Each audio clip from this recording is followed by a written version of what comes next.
Namaskar, welcome to Pradipta's Musings. Today I will read out an excerpt from the book How to Be a Yogi by Swami Abhedananda, one of the great apostles of Sri Ramakrishna Paramahansa. Now, this is the book.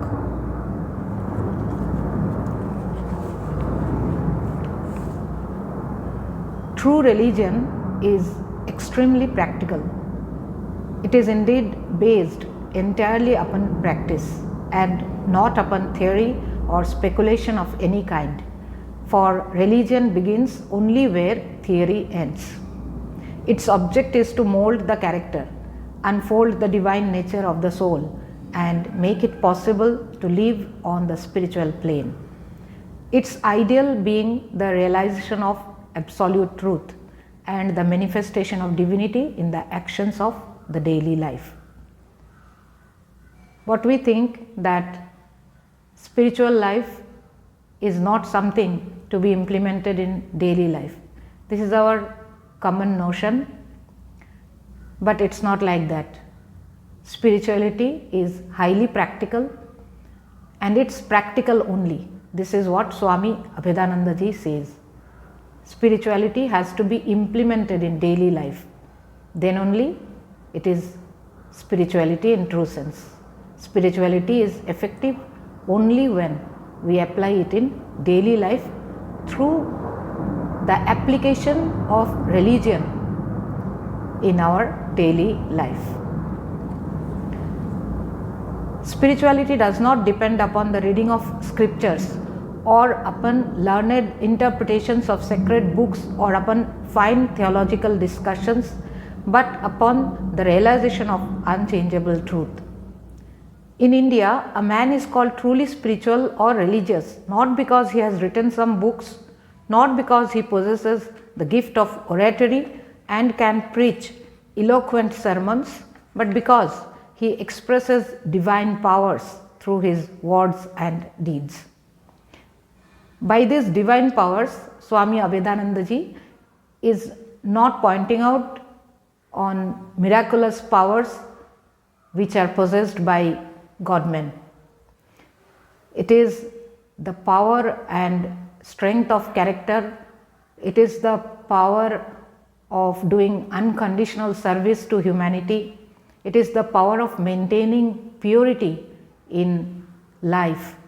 This is known as real power, not achievement of miraculous powers to perform any magic or something like that. This is not the aim of true spirituality. A thoroughly illiterate man can attain to the highest state of spiritual perfection without going to any school or university and without reading any scripture. If he can conquer his animal nature by realizing his true self and its relation to the universal spirit, or in other words, if he can attain to the knowledge of that truth which dwells within him and which is the same as the infinite source of existence, intelligence and bliss. Sri Ramakrishna, he was almost illiterate.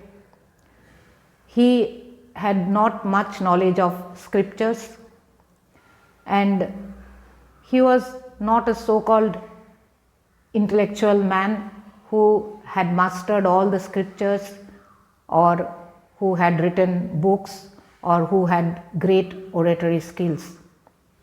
But he was the epitome of perfection. He was the living Vedas. He was the living Upanishads. His life bears testimony to that. His intense penance, austerities and matchless sadhana, these are all for us to learn how an ideal life of a spiritual aspirant should be.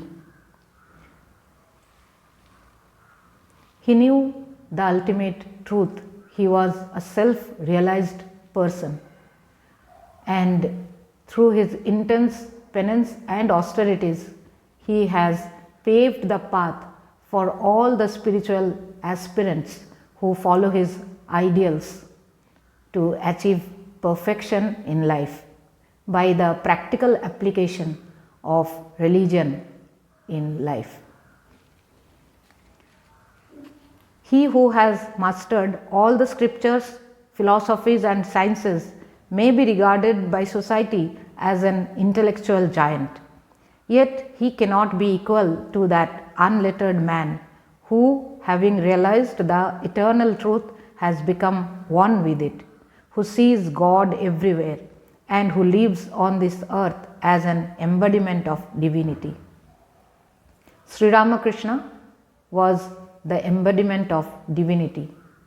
He realized the highest self, the supreme truth, and he uttered the words that Brahman and Shakti are the same. He realized the Brahman, he realized Kali as Brahman within himself, and he became synonymous with Kali, the Divine Mother.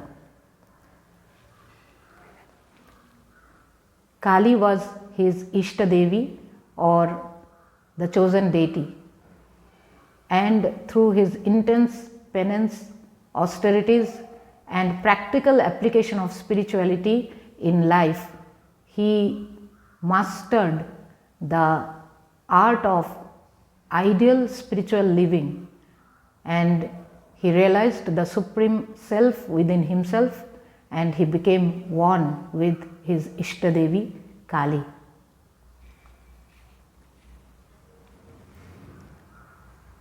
Swami Abhedananda ji further writes, the writer had the good fortune to be acquainted with such a divine man in India. His name was Ramakrishna. He never went to any school, neither had he read any of the scriptures, philosophies or scientific treatises of the world. Yet he had reached perfection by realizing God through the practice of yoga. Hundreds of men and women came to see him and were spiritually awakened and uplifted by the divine powers which this illiterate man possessed. Today he is revered and worshipped by thousands all over India, as is Jesus the Christ in Christendom. He could expound with extraordinary clearness the subtlest problems of philosophy or of science and answer the most intricate questions of clever theologians in such a masterly way as to dispel all doubts concerning the matter in hand. How could he do this without reading books? By his wonderful insight into the true nature of things, and by that yoga power which made him directly perceive things which cannot be revealed by the senses. His spiritual eyes were open, his sight could penetrate through the thick veil of ignorance that hangs before the vision of ordinary mortals and which prevents them from knowing that which exists beyond the range of sense perception. Sri Ramakrishna mastered all the 4 yogas, namely Raja Yoga, Karma Yoga, Bhakti Yoga and Jnana Yoga. He assimilated all these yogas in his life and he reached the highest spiritual perfection. He was the Avatara, one who has descended on earth in human form and who performed all the penances and austerities in order to realize the highest self in this very mortal form. These powers begin to manifest in the soul that is awakened to the ultimate reality of the universe. It is then that the 6th sense of direct perception of higher truths develops and frees it from dependence upon the sense powers. A yogi develops the 6th sense through the practice of yoga, and this 6th sense helps in perception of higher truths which cannot be perceived through the ordinary senses. This 6th sense or spiritual eye is latent in each individual. Like Swami Abhedananda has said, every soul is potentially divine.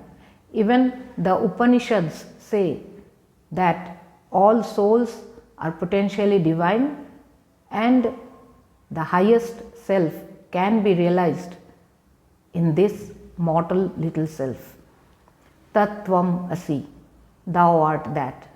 This is what the Upanishads say. But it opens in a few only among millions, and they are known as yogis. Realization of divinity in this mortal soul is possible only by yogis, who are very, very few in number.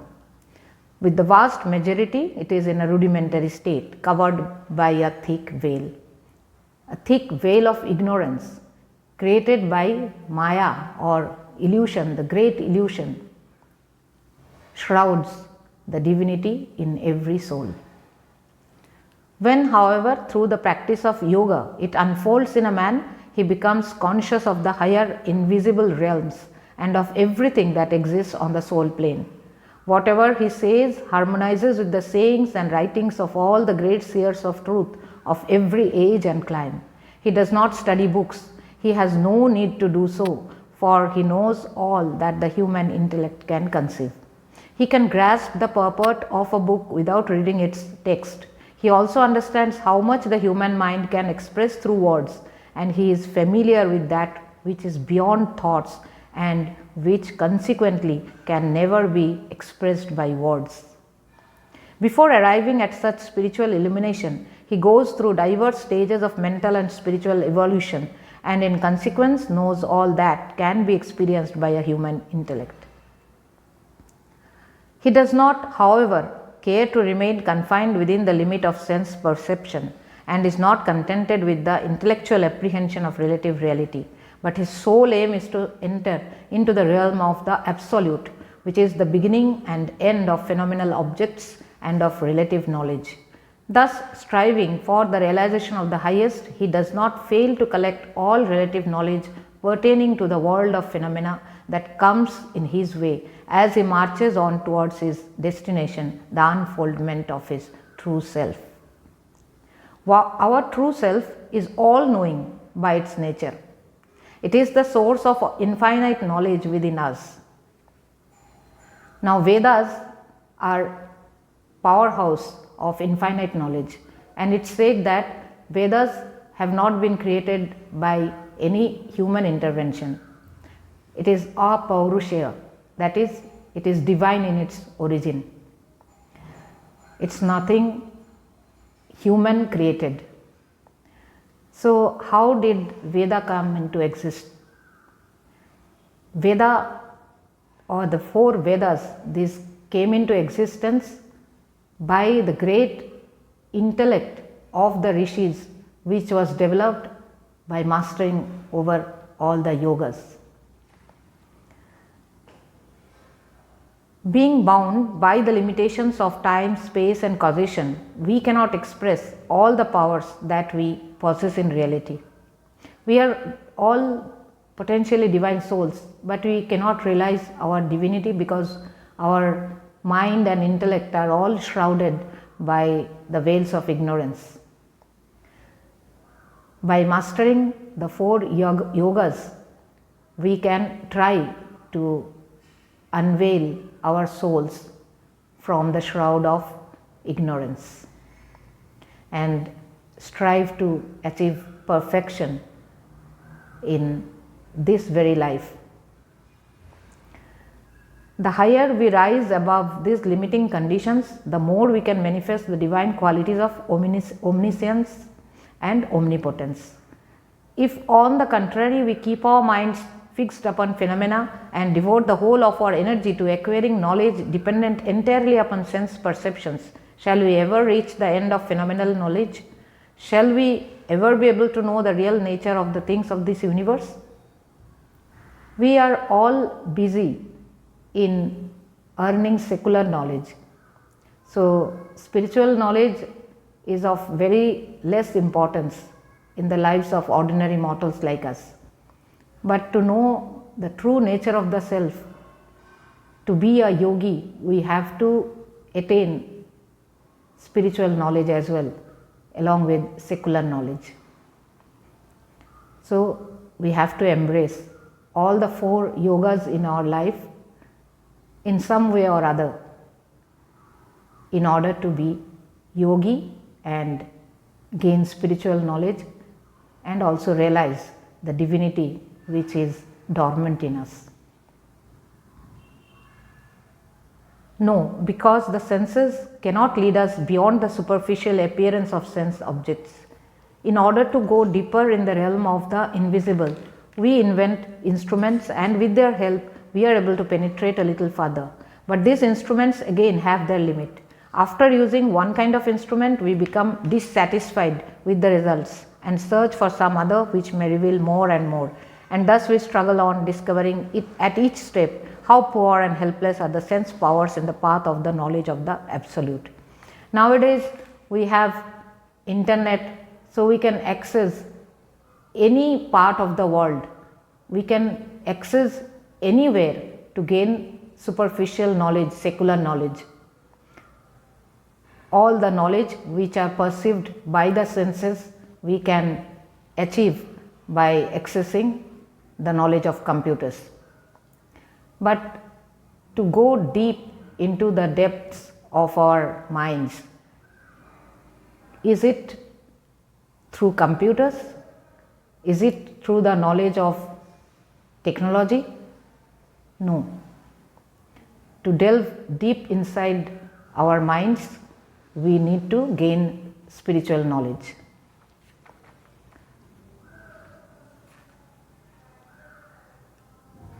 At last, we are driven to the conclusion that any instrument, no matter how fine, can never help us to realize that which is beyond the reach of sense perception, intellect and thought. So, this is how we should assimilate all the 4 yogas in our life, and we should try to explore our spiritual self so that we can attain divinity and have the knowledge of the Absolute within ourselves. So even if we could spend the whole of our time and energy in studying phenomena, we shall never arrive at any satisfactory result or be able to see things as they are in reality. The knowledge of today gained by the help of certain instruments will be the ignorance of tomorrow if we get better instruments. So this happens even in this age of ever changing technology, that this technology which we are using today will be obsolete tomorrow. Some better technology will come up, and this is a never ending process. To satisfy our desires, to achieve more and more comfort in today's era, we keep on changing from one technology to another. We keep on inventing more different new technologies so that our comfort and our desires are satisfied. And there is no end to this desire for comfort. Material happiness can never be satiated. We will keep on hankering after more and more material prosperity, more and more material gain through more and more advanced technology. There is no end to this hankering. The knowledge of last year is already the ignorance of the present year. The knowledge of this century will be ignorance in the light of the discoveries of a new century. The span of one human life is therefore too short to even attempt to acquire a correct knowledge of all things existing on the phenomenal plane. The lifetime of hundreds of thousands of generations, nay, of all humanity, seems too short when we consider the infinite variety to be found in the universe, and the countless number of objects that will have to be known before we can reach the end of knowledge. If a man could live 1,000,000 years, keeping his sense in perfect order during that long period, and could spend every moment in studying nature and in diligently endeavoring to learn every minute detail of phenomenal objects, would his search after knowledge be fulfilled at the expiration of that time? Certainly not. He would want still more time, a finer power of perception, a keener intellect, a subtler understanding. And then he might say, as did Sir Isaac Newton, after a life of tireless research, I have collected only pebbles on the shore of the ocean of knowledge. If a genius like Newton could not even reach the edge of the water of that ocean, how can we expect to cross the vast expanse from shore to shore in a few brief years? Thousands of generations have passed away, thousands will pass, yet must be knowledge regarding the phenomena of the universe remain imperfect. Veil after veil may be removed, but veil after veil will remain behind. This was understood by the yogis and seers of truth in India, who said, innumerable are the branches of knowledge, but short is our time and many are the obstacles in the way. Therefore, wise men should first struggle to know that which is the highest. We should first struggle to know the absolute, the ultimate reality. This is what Swami Abhedananda ji says. But for us ordinary mortals, to be in this world, to be in society, we have to gain secular knowledge. We have to develop skills so as to maintain ourselves in this society, earn our livelihood, but we should not hanker much after material gains. Whatever is sufficient for our daily living, to maintain ourselves and our families, that is enough. After that, we should keep striving to know the absolute. And this endeavor, this struggle to know the absolute should start very early, because it's a continuous process and should be carried on throughout life. Along with secular knowledge, we should hand in hand try to gain spiritual knowledge as well, because as we grow older, our capacity also decreases. So if we spend time only in gaining secular knowledge and completely discarding our endeavors of acquiring spirituality or spiritual knowledge in life, then we will be at a loss, because at the end of life, towards the end of life, when we grow old and incapacitated, that time we will not have the energy left to search for the absolute truth, to indulge in spiritual endeavors, because every endeavor, whether secular or spiritual, needs lot of efforts. So if we keep it a continuous process, we will gain. It is not at all wise to leave spiritual knowledge aside and go on earning only secular knowledge and skills of secular life.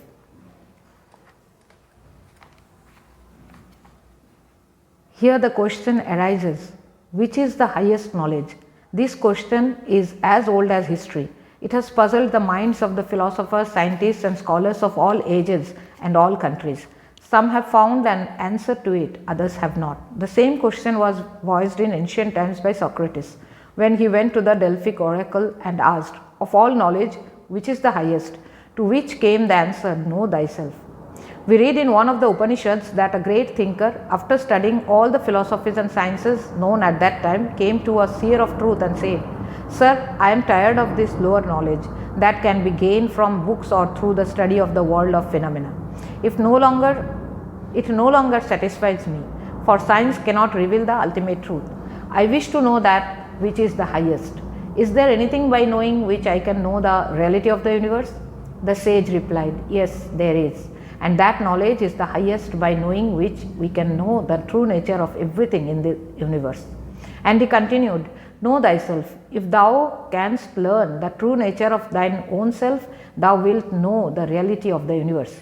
In thy true self, thou wilt find the eternal truth, the infinite source of all phenomena. By knowing this, thou wilt know God and His whole creation. Actually, we should search for the highest knowledge right from the very beginning of our life. We can take initiation from a religious order, any spiritual organization of our choice, and then try to follow the instructions which we get during the time of initiation as per our limited capacity and means. Chanting the holy name, it is an easy process.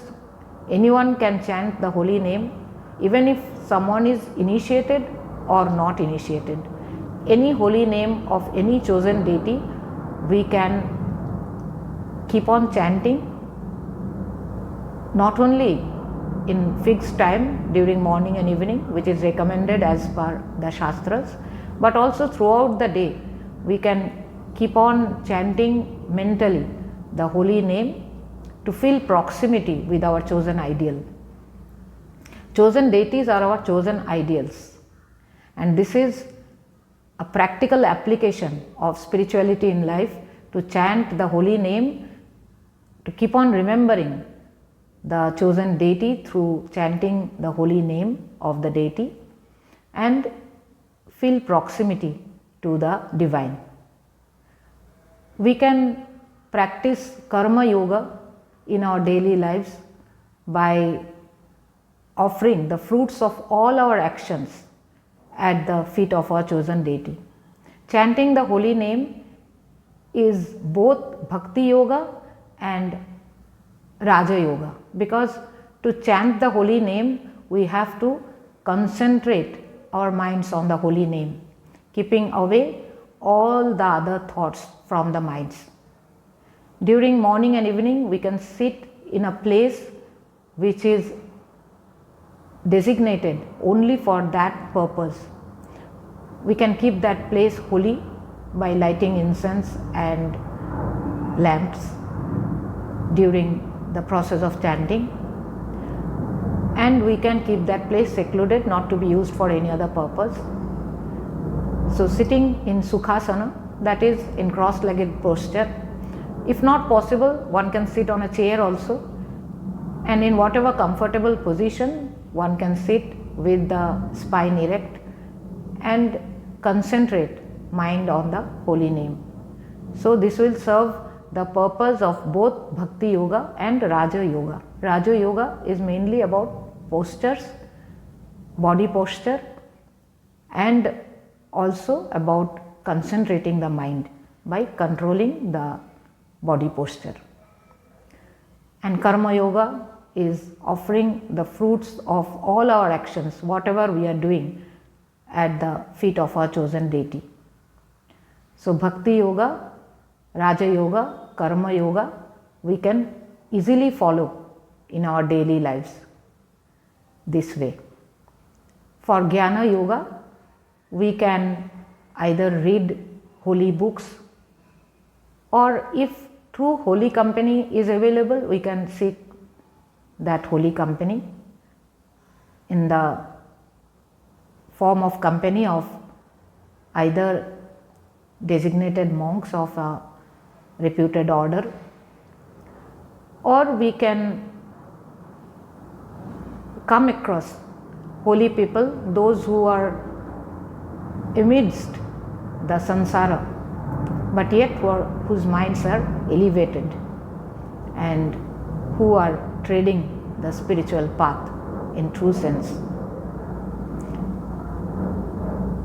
It's not easy to find a true spiritual person these days, because lots of hypocrisy and lots of vices, vanity are there in the society, because it's Kali Yuga as per the Shastras. But good books are always holy company and safe also, if these are published by a reputed spiritual organization of wide mentality and liberal views.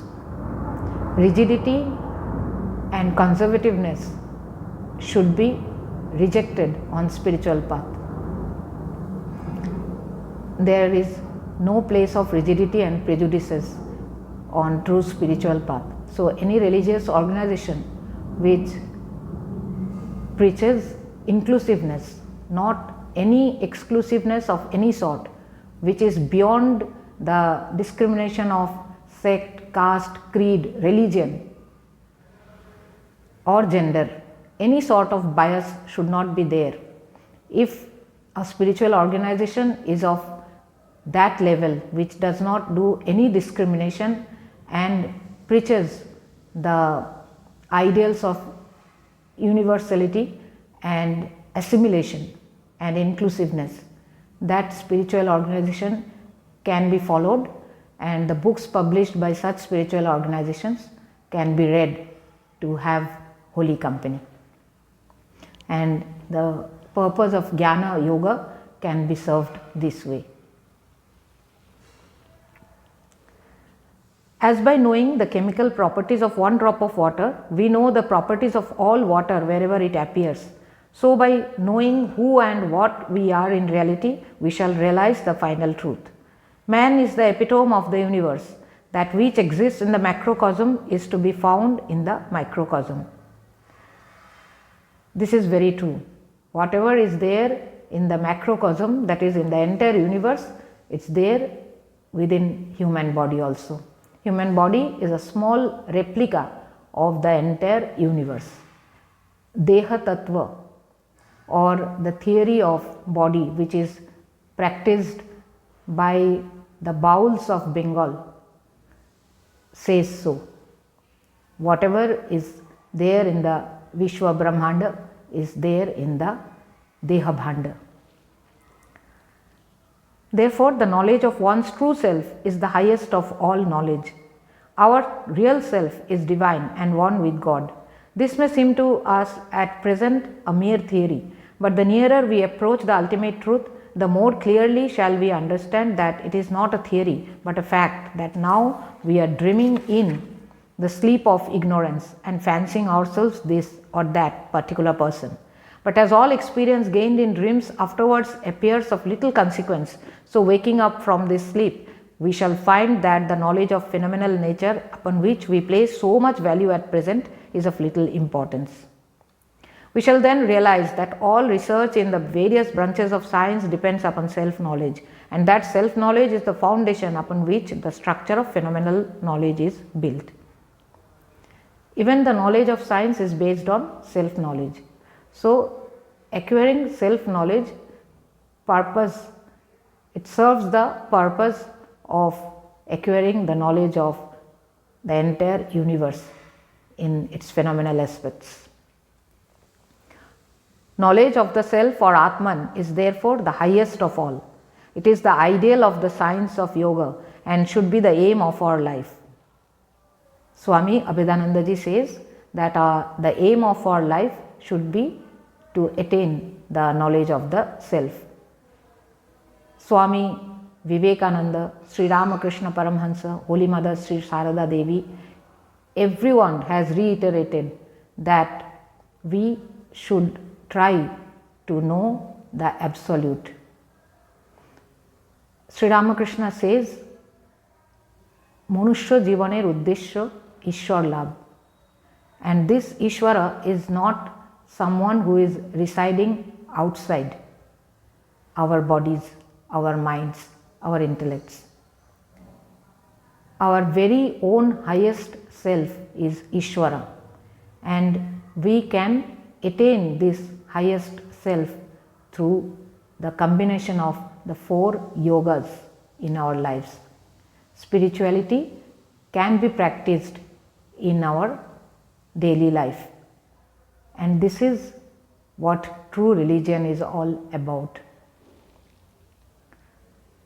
We should hold it as our first duty to acquire this self-knowledge before we try to know anything concerning the objects of sense perception. How can we gain it? Not from books, not through the study of external phenomena, but by studying our own nature and by practicing the different branches of yoga.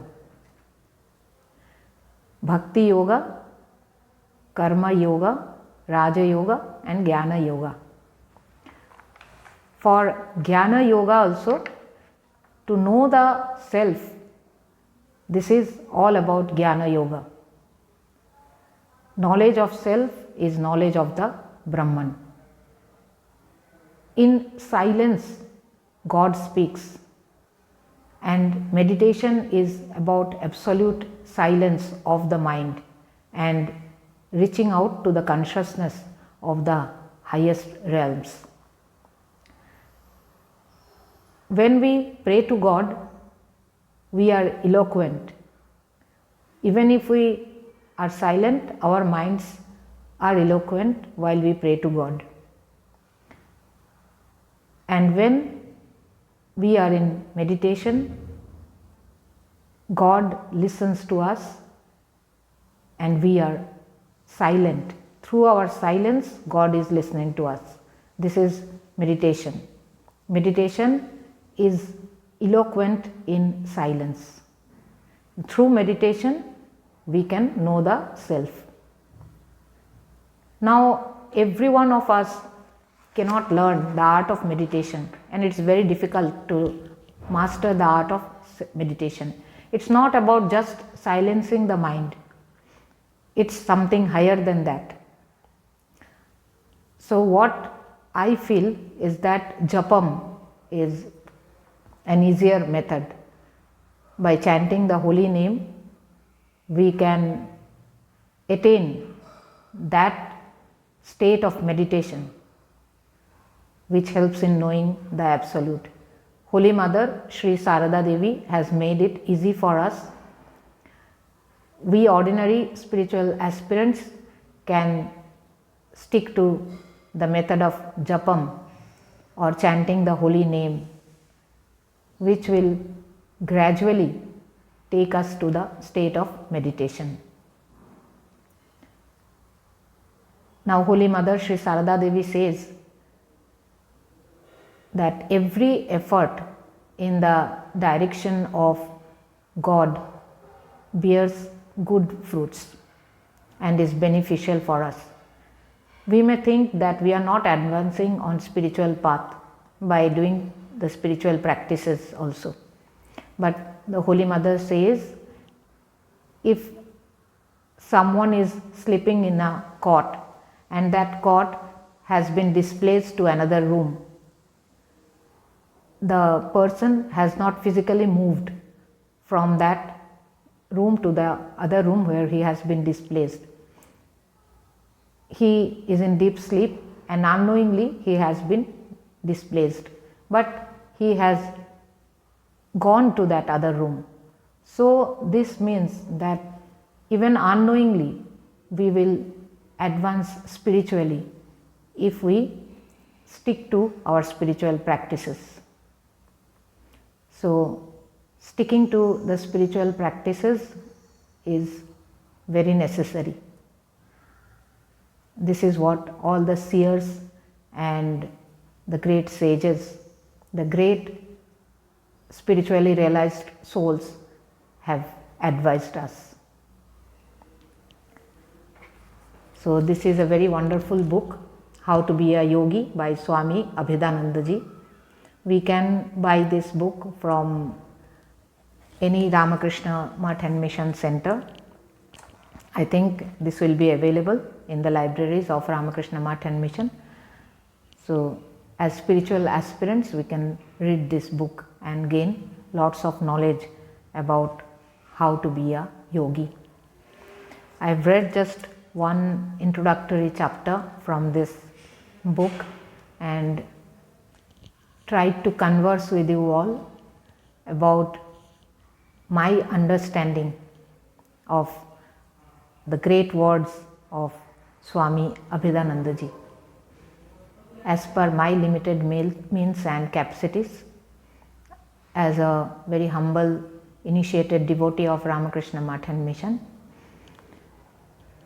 this reading endeavor, it is indeed helping me also to gain more knowledge, and communicating with you all through these humble videos is helping me to discuss about whatever I am learning as a spiritual aspirant. Hari Om Tat Sat. Shri Ramakrishna Arpanamastu.